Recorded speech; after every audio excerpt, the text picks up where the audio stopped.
Sitting down with Dr. David Klein of the Stages of Life right there in Longwood. And today we're going to talk about something called microecologies. All right. This is sort of an interesting little notion that I tried to put together to try to explain to people as best I can how they end up developing differently, how they are, just referencing to their environment and their general health. People like to blame illnesses. They like to blame their circumstances on things under somebody else's control or things that are not controllable whatsoever. And what could be more convenient than to blame it on their genetics? The reason why I've got this problem or that problem or those problems or these groups of problems or things that might not even be a problem, you blame on genetics. When in fact this may be the world's biggest cop-out. It may be the world's biggest collective lie. And all you really need to do is to look to the forest or look to your yard or look to your garden to see the following metaphor. Okay, the trees in the forest don't all grow to be the tallest. Some of them wither and die. Some of them grow to be very, very healthy. Some grow to a marvelous shape, and others look like something out of a horror movie. Yet they're all genetically very, very similar. So you look at a live oak, or you look at a Burlington oak, you look at a pin oak. Okay, they grow in a particular way because of their genetics, but they don't all grow.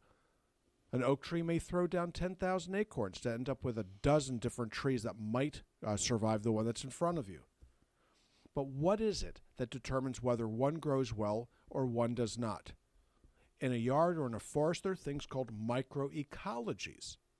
What this means is this, is that where that acorn lays, where that runner from the tree might end up, there may be a greater water supply, there may be better or worse runoff, there might be more nutrients available, or there may be less. It might be sitting over a limestone cave, okay, in which case there may not be much soil at all.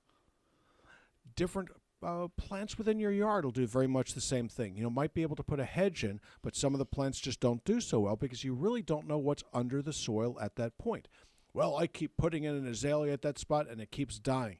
That ought to tell you something. You're wasting your time with that azalea, but there may be something in there that's killing it. I bought my house in an area that used to be a plant nursery. And I can promise you that not everything in a plant nursery is, let's say, safe and sound. Okay, you've got to worry about what's in the ground and what may be buried and what might not be there. And with human beings, it's exactly the same thing.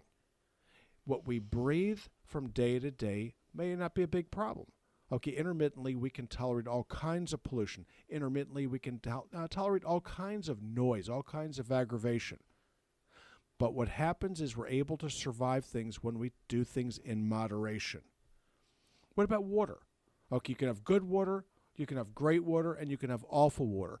But all things are survivable, okay, if done in moderation. And this is where it gets interesting, okay, because people are out there doing things, their behaviors may be quote-unquote healthy, yet they could be the furthest thing from healthy. And these individuals can easily be found, most easily found in the health food store. Most of them can be very easily found in the health sections of grocery stores. Okay, these people, look at them. Look at their complexion. Look at their hair. Look at their nails. They don't all look the picture of health. And why is this? Because it's not about what you do. It's not about what you don't do. It's what you do in terms of variety and moderation. If you say, well, I'm going to be a vegetarian, you are almost certainly going to end up as one of the least healthy people in your neighborhood. Okay, because they all look the same. They all look gaunt, washed out. We have incisors in our mouth. Okay, that's to rip flesh off of a bone. Okay, we have molars, and this is to grind fruits and nuts. Grains, maybe not so much, because in the last 200,000 years, it's only been 150 years that grains made any sense in our diet. So variety and variability is what it's all about. Benjamin Franklin had it right. Okay, all things in moderation. Hippocrates had it right. Let food be thy medicine. The long and short of it is, it's not so much what you don't do. I'm going to take this out of my diet and that out, but what you do put in. So looking at the variety of foodstuffs that we have to have in order to remain healthy, a vitamin, a mineral, an essential carbohydrate, essential amino acid, fatty acid, and so on and so forth. Each of these sorts of chemicals are necessary for functions within the body, and we cannot do without them. How many different chemicals? These are chemical moieties. and the B complex alone are necessary for human health. Well over 50. Okay, we're not talking about amino acids. Now we're talking about vitamins. These are very, very interesting enzyme cofactors in the absence of which we become unhealthy. Some of these things are best obtained in animal tissue, some in plant tissue. You're going to find folic acid in leafy vegetables, but not so much in meat. If you're looking for B12, you're not going to find it in vegetable tissue, but you will find it in animal. You have to have each of these things in order for your body to function. Minerals.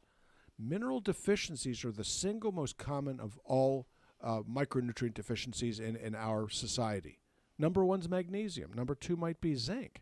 Okay, these things are necessary for the performance of over 400 different enzymatic reactions. In the absence of these metal ions, okay, these enzymes do not function.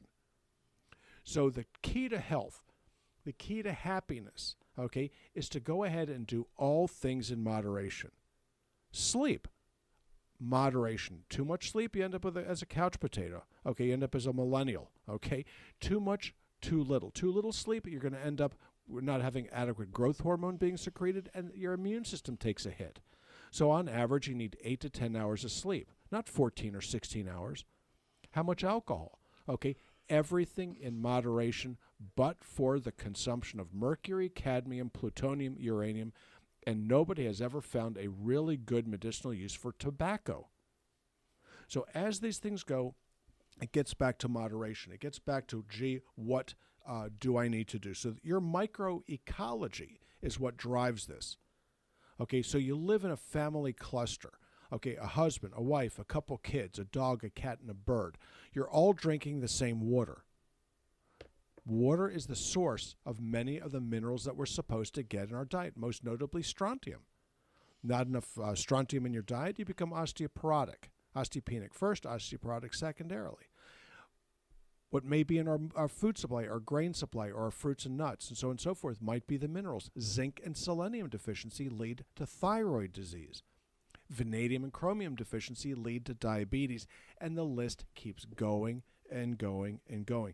So what seems to drive health, what seems to drive disease states, are your microecologies, the things around you that make the greatest sense. A pair of twins living in different locations, they are going to grow to different heights, they're going to look different, and their health is going to be different. Their genetics are identical.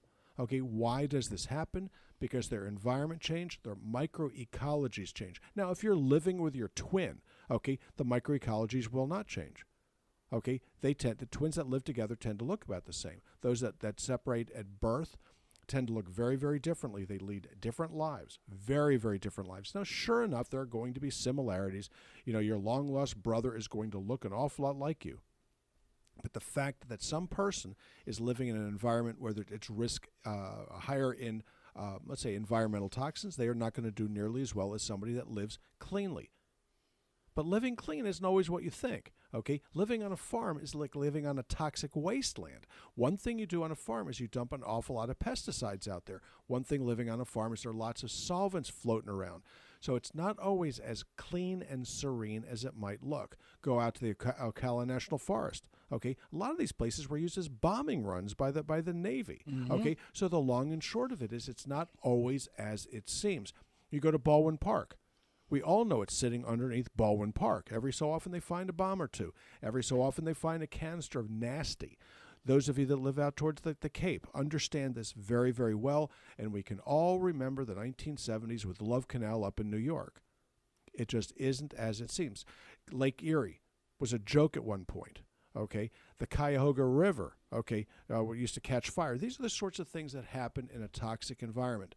So what my recommendations are there is to move around throughout your life, perhaps, or at least don't drink the same well water day after day after day.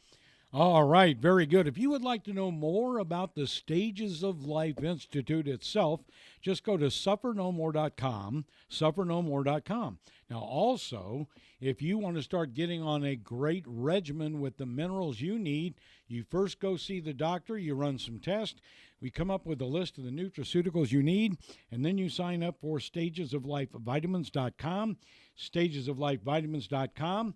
As time goes on and your microecologies change, maybe you need to change the types of minerals and maybe the number that you're taking, and you can always make changes on the stagesoflifevitamins.com site. It's very easy to work, and it's versatile, and you can drop out at any time, but the magic is the minerals arrive at your front door in a timely manner. We will talk to the doctor again very soon.